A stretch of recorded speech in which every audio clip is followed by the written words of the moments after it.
Hello, everyone. In this session, we want to discuss configuring security options.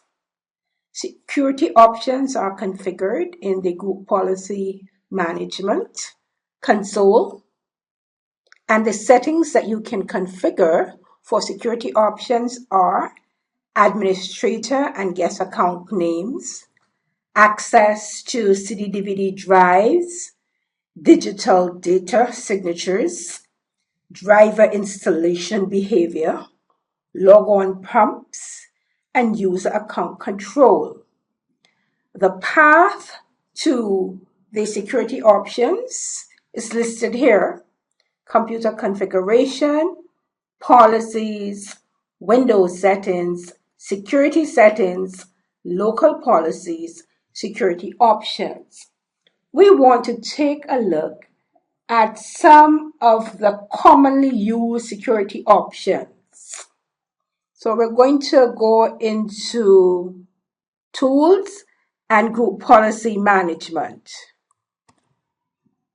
We're going to click on Tools, Group Policy Management.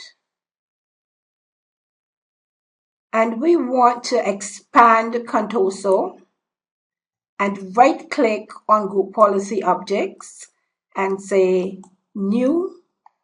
And for the name of our Group Policy Object, we're going to type Commonly Used Security Options. Commonly Used Security Options. Going to click on OK. Then we want to expand Group Policy Objects. Right-click on the Group Policy Object name and click on Edit.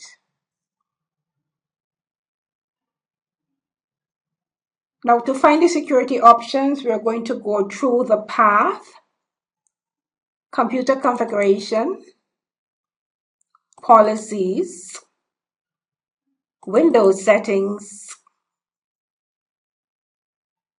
security settings, local policies. And here we have security options. So we're going to double click on security options. The first security option that we want to look for is an option that will prompt the user to change password after expiration. And what this does is determines how many days before a user's password will expire that the operating system provides a warning. So we're going to look for that. And that is under interactive. So we're going to scroll down. We're going to look for it.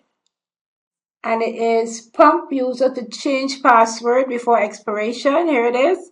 And we're going to double click on it. And we're going to define this policy. And we have 14 days here. We want to change that. We want to make a change. And we're going to put it at 10 days. So we're going to take out the 4 and put a 0. Press enter. And that gave us 10 days. Let's go back and double check on it. Make sure it's in. Yes, it's there. And it says 10 days. So we can go ahead and say OK. The next commonly used security option that we want to look at is one that does not allow the display name to remain. When you sign in with your username and someone signs in after you, then your username is displayed. We don't want that. So we want to look for the security option that will take away that display name.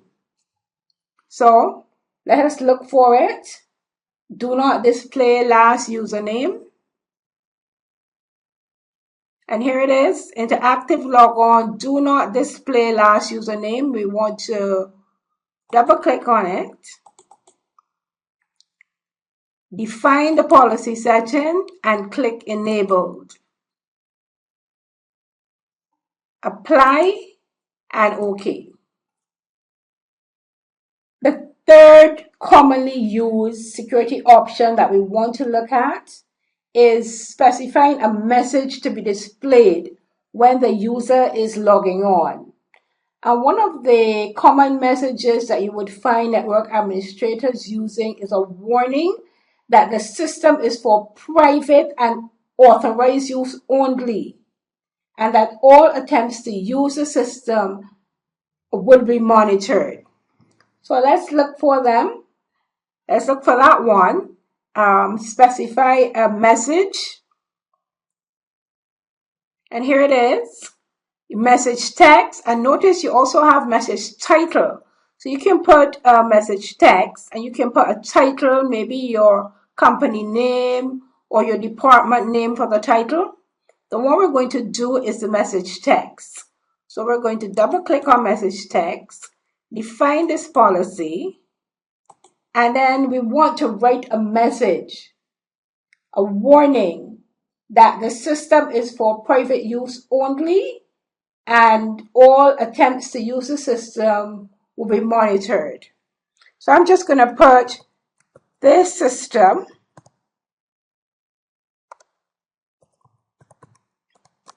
is being monitored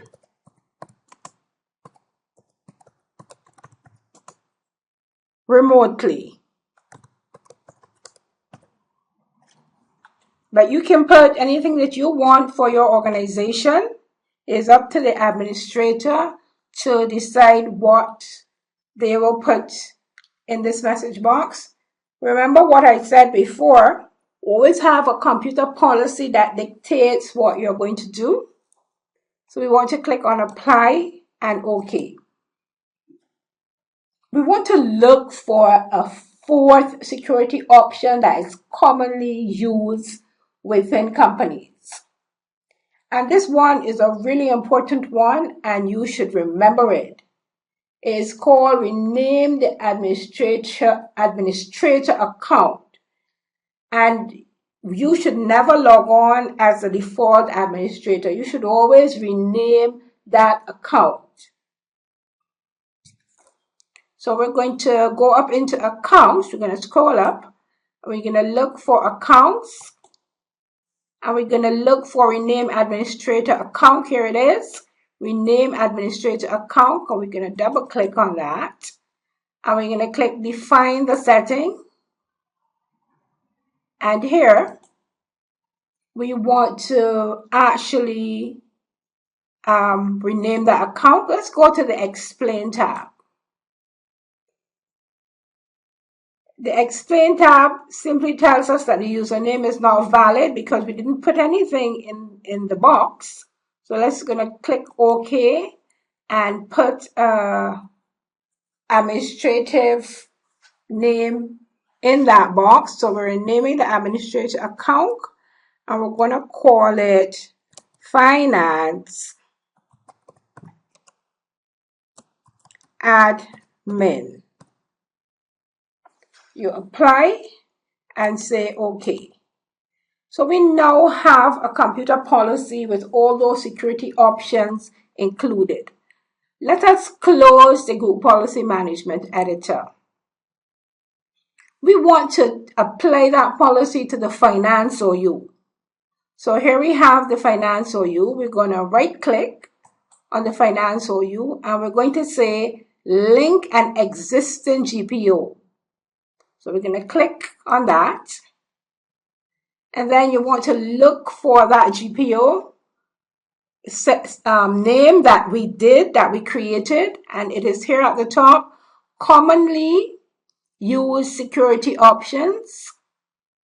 We're going to click on that because that is the one we want to choose. And we're going to click on OK.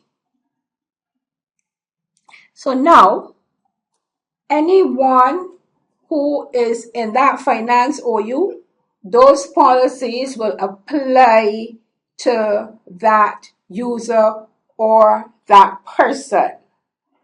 As you saw, there are lots of other security options available, and you can go through and look for those options and become familiar with them. For your lab exercise, we're going to be doing a live configuration of security options, and you're going to be using a server on the TechNet lab site to actually do the security option policies. That is the end of this session. I want to thank you for listening.